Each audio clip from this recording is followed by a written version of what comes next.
You can sleep on the floor until you learn to respect our privacy. The voice on the phone was sharp, cold, and deliberate.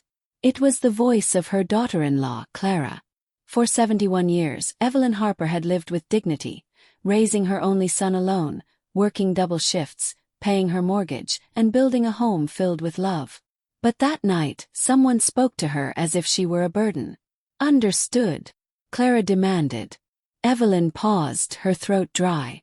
"Understood," she whispered. Just one word, calm, steady, and final.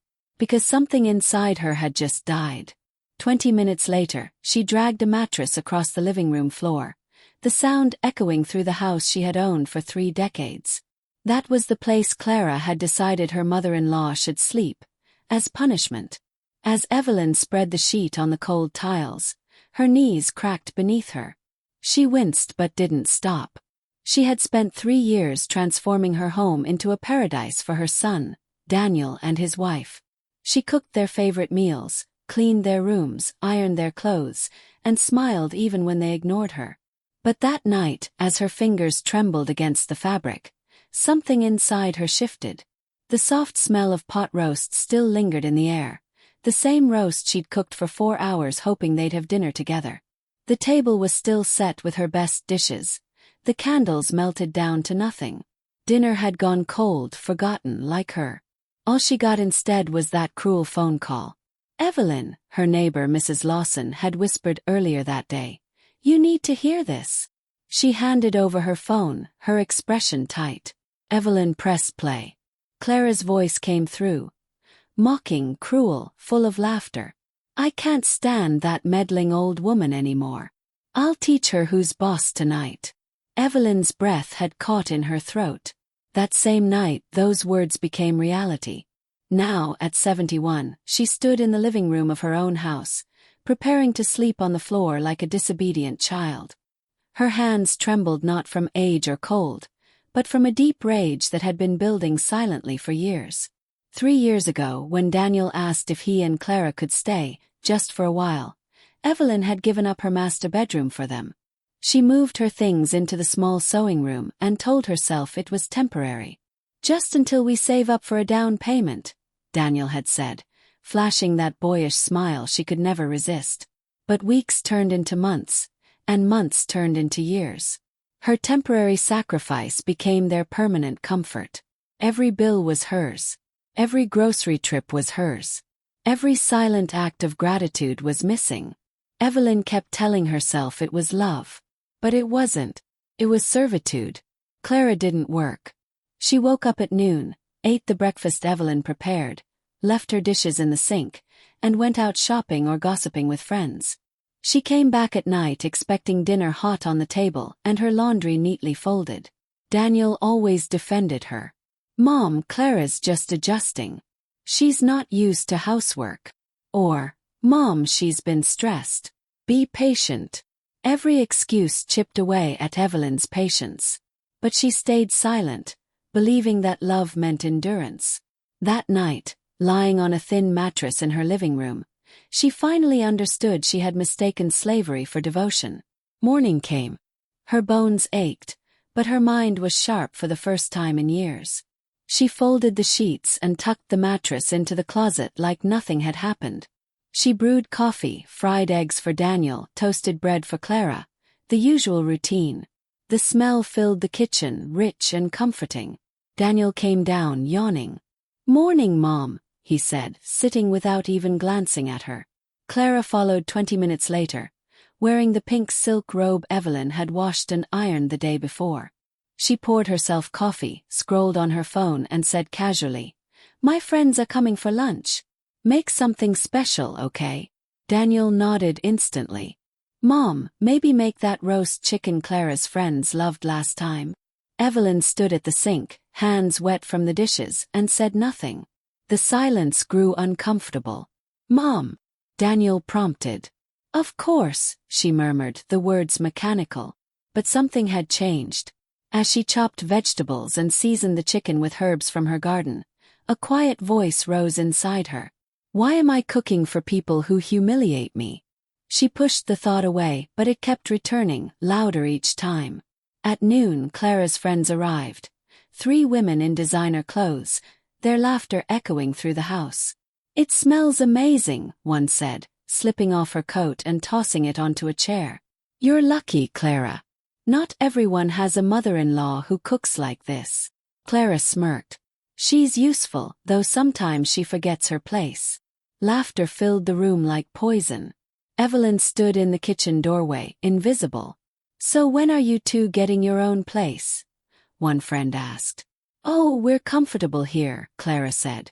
"No rent, no bills, no cleaning.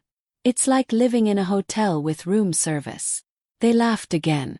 Evelyn's heart twisted, but she kept serving. After lunch, Clara walked into the kitchen where Evelyn was washing dishes. "Evelyn," she said sweetly, "I hope you understood last night wasn't personal, but Michael and I need privacy. You get it, right?" Evelyn stirred the soup quietly. "Understood," she replied. "Good," Clara smiled. "Oh, and keep the house spotless. My friends can't think we live." Modestly. Evelyn froze. Modestly. In the house she built, the house she paid for. She swallowed her pride. "Understood," she said again, but her heart burned with quiet fury. 3 weeks later, the final straw came. Evelyn was frying eggs when she overheard Clara's voice from the living room. "No, Mom," Clara said on the phone, laughing. "You can stay here when you visit. Evelyn can sleep on the couch. She's old. She'll manage." Evelyn froze mid-motion, the spatula shaking in her hand. The couch. After being made to sleep on the floor, now she was being displaced again. "You know how old people are," Clara continued. "When you have free help, make the most of it." Evelyn turned off the stove. Her hands trembled, not from weakness, but from resolve. She stepped into the living room. Clara lounged on the sofa, her bare feet propped up on Evelyn's antique coffee table. Evelyn's eyes narrowed. Clara sensed her and looked up, still smiling. "Mom, I'll call you back," she said into the phone, smirking. "What do you need, Evelyn?" she asked. Evelyn's voice came steady and calm. "Pack your things," she said. "You and Daniel. I want you out of my house." Clara blinked. "Excuse me. You heard me. You can't be serious. This is Daniel's house too." Evelyn's tone hardened. "This house is mine. Paid in full. And I want you gone." "Daniel!" Clara screamed. He rushed downstairs, half-dressed, alarmed. "What's going on?" "Your mother's throwing us out," Clara wailed. Daniel turned to Evelyn. "Mom, what's happening?" Evelyn didn't flinch. "Ask your wife what she said about me. About making me sleep on the floor and calling me free domestic help." Clara gasped, her face flushing. "She's lying." "Enough," Evelyn snapped. "I've lived long enough to know truth from lies." Daniel's lips trembled. "Mom, maybe you're exaggerating," he muttered. Evelyn's heart broke a little more. "He doesn't even believe me. You can't do this," Clara cried. "We have nowhere to go." Evelyn walked to the front door and opened it. "You had 3 years to find somewhere," she said coldly. "You lived rent-free, ate my food, and never paid a single bill. What did you do with your money?" Clara stood frozen, realizing this wasn't a bluff. "You told us we could stay. Temporarily," Evelyn said. "You turned it into forever." "We're family," Clara sobbed. "You loved me like a daughter." Evelyn laughed bitterly. "Daughters don't order their mothers to sleep on the floor." Daniel tried again. "Mom, please give us 1 week." "No, Daniel," she said firmly. "You're leaving today." "But it's Saturday. We can't find an apartment on a Saturday." Evelyn's eyes blazed. "You found time to humiliate me on a Saturday. Now find time to pack." Clara stormed upstairs. "This isn't over," she shouted.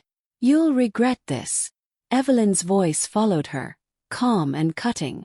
"Do you know the saddest part, Clara?" Clara turned at the top of the stairs. "I really wanted to love you. I took care of you when you were sick," Evelyn continued. "I comforted you when your mother scolded you. I tried to make this your home. But you used me. And now, you'll face the consequences. Clara's tears spilled, but Evelyn felt nothing. 2 hours later, the couple's suitcases sat by the door. Daniel lingered, eyes filled with guilt. "Mom," he said softly, "we're your family." Evelyn looked straight at him. "Family doesn't humiliate. Family doesn't use. Family respects." Daniel's face fell. "When you calm down, you'll regret this." "No," she said quietly. "I regret not seeing the truth sooner." Daniel hesitated on the porch, waiting for his mother to change her mind. "I'll always be your son," he said finally. "But not the one I raised," Evelyn replied. He flinched as though struck. Clara's voice came from the car, sharp and impatient. "Daniel, let's go." He gave one last glance, then walked away. As their car disappeared around the corner, Evelyn stood in the doorway, hands trembling. The silence that followed was heavy, but it was hers. Hurt, cut deep, but it was freedom. That night, Evelyn walked through her quiet home. No music, no shouting, no demands. The air smelled different, clean, peaceful, alive. She climbed the stairs to her old bedroom, the one she had given up 3 years earlier. The bed still held the faint scent of Clara's perfume, but that would fade. Everything would fade. She sat down on the mattress and exhaled a long, shaking sigh. Then she picked up the phone. "Martha," she said when her neighbor answered. "Can you come over? I need help changing the sheets." Martha arrived 20 minutes later with pastries and her warm, familiar smile. "Oh, sweetheart," she said, hugging Evelyn tightly. It was about time. Together they stripped the bed, folded the linens, and opened the windows to let in the sun.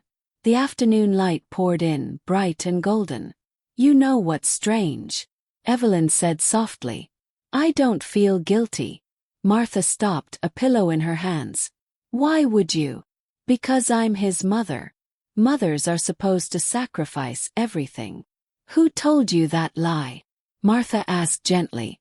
"Love doesn't mean being someone's servant." They cooked dinner together. Simple pasta with tomato sauce and fresh bread. For the first time in years, Evelyn ate without hurry, without judgment. "What are you going to do now?"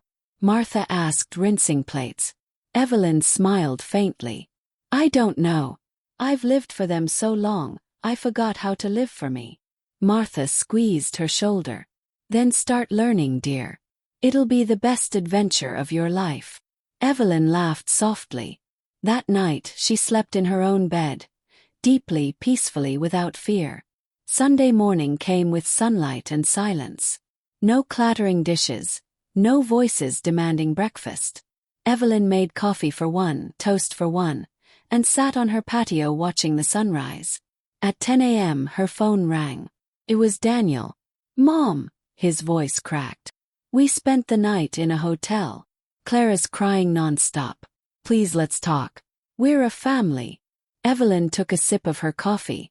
"You two are a family," she said evenly. "I'm your mother." "That's different." "Why are you being cruel?" he asked. She smiled sadly.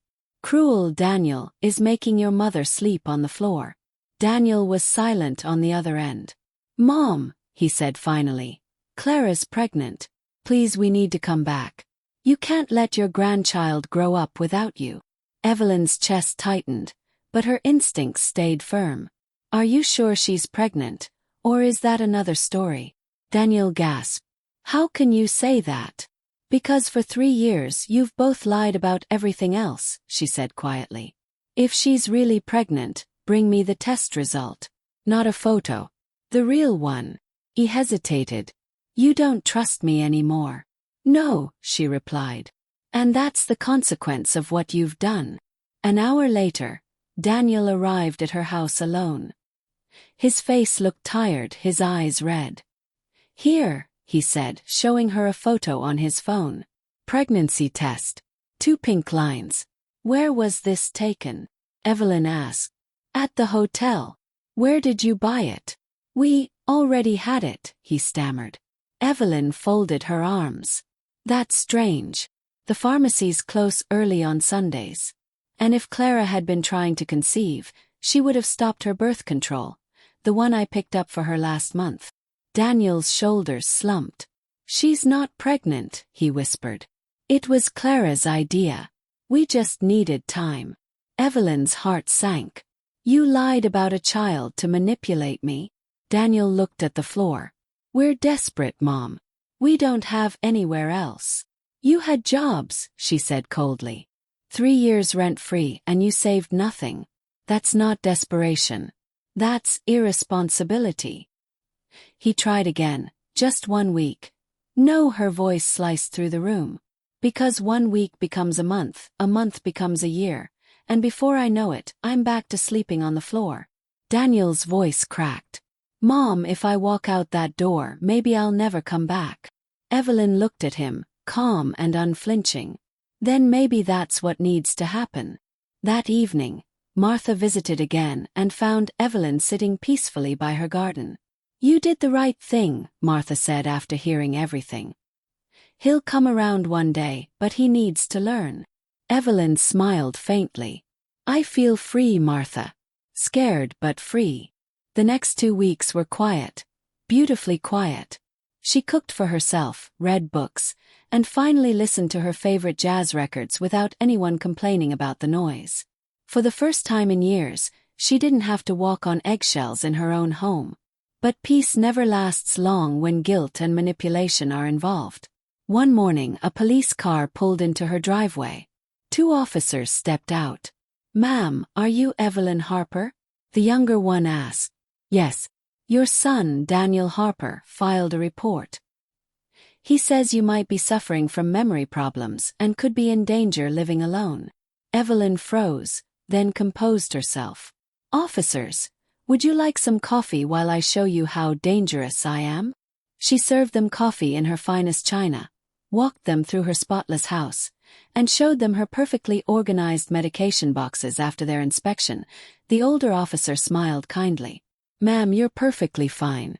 Unfortunately, we see this often. Children using the police to pressure parents. We'll report this as a false claim.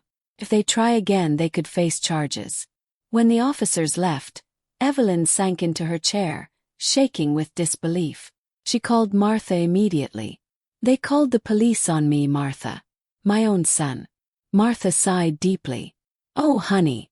They're running out of ways to control you. Stay strong. The more you resist, the harder they'll push." 2 days later, a social worker came knocking. "Mrs. Harper," she asked gently, "we received a report that you might be depressed and at risk." Evelyn almost laughed. She invited the woman in, made tea, and spent an hour chatting about her garden and her book club. By the end of the visit, the social worker smiled. "Mrs. Harper, I think you're one of the healthiest people I've met. It's your son who needs therapy, not you." When she left, Evelyn felt a wave of pride. Her voice might tremble with age, but her spirit was unbreakable. That Friday, Martha came rushing over with the local newspaper. "Evelyn, you need to see this," she cried. On the front page was a letter signed by Daniel Harper, a concerned son. The headline read, "When Alzheimer's Tears Families Apart." Evelyn's blood ran cold. In it, Daniel described a mother suffering from early dementia, who had become aggressive and paranoid. He painted her as unstable and dangerous. Evelyn slammed the paper onto the table. "He's publicly calling me crazy," she cried. Martha's eyes flashed. "That's defamation, Evelyn. You can sue him, and you should." That afternoon, Evelyn called Stephen Ross, a lawyer she'd worked with years ago as a secretary. He listened patiently as she told her story. "Evelyn," he said finally, "this isn't just defamation, it's harassment. False police reports, social services, now this article. We can file a restraining order and a lawsuit for damages." "How much will it cost?" she asked. Stephen smiled gently. "For you, nothing. When we win, they'll pay the fees." For the first time in months, Evelyn felt the ground under her feet again. She wasn't powerless anymore. The lawsuit was filed that same week. By Monday, Daniel and Clara were served with 3 documents: the defamation suit, a restraining order, and a demand for a public retraction within 72 hours. At 2 p.m. her phone rang. "Mom, what is this?" Daniel's voice quivered. "Are you suing us?" "Yes," Evelyn said calmly. "But we're family." "You brought the police into this, Daniel. That makes it legal, not family." He began to cry. "Mom, please. Drop it." "The lawyer said we could go to jail." Evelyn's tone stayed even. "Then you should have thought about that before lying about me." "It was just a letter," Daniel said desperately. "I didn't mean harm." "You didn't think words could destroy someone's dignity?" she asked quietly. "Now the neighbors look at me like I'm an invalid. The cashier talks to me slowly like I can't understand. You stole my name and twisted it into pity." Daniel sobbed. "What do you want us to do?" "I want you to publish a full retraction and leave me alone forever." "If I do that, will you drop the lawsuit?" "No," Evelyn said. "The damage is done. Actions have consequences." The preliminary hearing was held on Wednesday morning. The courtroom was small, the air thick with tension. Daniel and Clara sat behind their lawyer, pale and nervous. Stephen presented every piece of evidence: the false reports, the officers' testimonies, the article, and statements from Martha and neighbors confirming Evelyn's perfect mental health.